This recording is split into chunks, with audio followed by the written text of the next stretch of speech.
అది మహా గొప్ప రాజ్యం. తూర్పు నుండి పడమర వరకు ప్రపంచ దేశాలను ఏలుబడి చేసినటువంటి రాజ్యం. ఆ రాజ్యంలో ఉన్న రాజభవనానికి స్పెయిన్ దేశం నుంచి ఒక రాజు వచ్చాడు.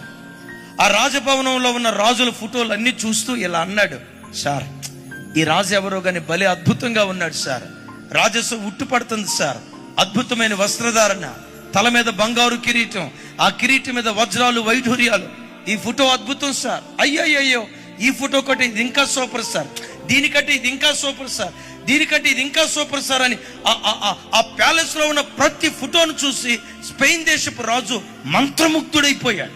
ఒక్కొక్క రాజు ఫోటో రాజస్వం ఉచ్చిపడేటట్లుగా ఒక్కొక్క తల మీద బంగారు కిరీటం, ఆ కిరీటాల మీద వజ్రాలు వైఢూర్యాలు పొదిగించబడ్డాయి.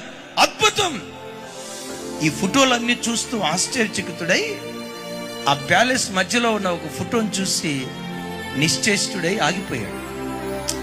ఆ ఫోటో చూస్తే బంగారు కిరీటం లేదు, వజ్రాలు వైఢూర్యాలు లేవు, రాజవస్త్రాలు లేవు, తల మీద ముండ్ల కిరీటం పెట్టబడినట్లుగా ఉంది, ఒంటి మీద సరైన బట్ట లేదు, రక్తమోడుతున్న శరీరం.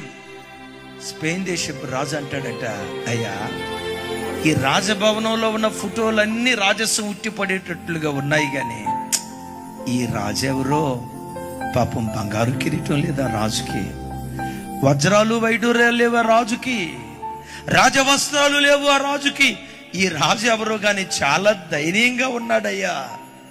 అప్పుడు ఆ రాజు అన్నాడట, ఈ రాజే తన తల మీద ముండ్ల కిరీటాన్ని పెట్టుకొని మా తలల మీద బంగారు కిరీటాన్ని పెట్టిన రాజుల రాజు, ప్రభువుల ప్రభు, భూపతులందరికీ అధిపతి, నజరేయుడైన యేసుక్రీస్తు ప్రభువారు. ఈ రోజు మా తలల మీద బంగారు కిరీటం ఉందే, వజ్ర వైడూర్యాలతో నిండిన కిరీటం ఉందే, మా తలల మీద ఈ కిరీటం రావటానికి కారణం ముండ్ల ముకుటదారి నజరేయుడైన యేసుక్రీస్తు వారు. మీరు సిలువ గుర్తు చూసుంటారు కదా, ఒక నిలువు కర్ర, ఒక అడ్డకర్ర. అడ్డకర్ర దేని గుర్తో తెలుసా? పతనమైపోయిన మనిషి స్థితికి గుర్తు.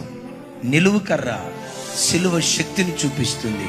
పతనమైపోయిన ప్రతి వ్యక్తిని నిలవబెట్టగలిగిన శక్తి యేసుక్రీస్తు వారి సిలువలో దాగి ఉంది.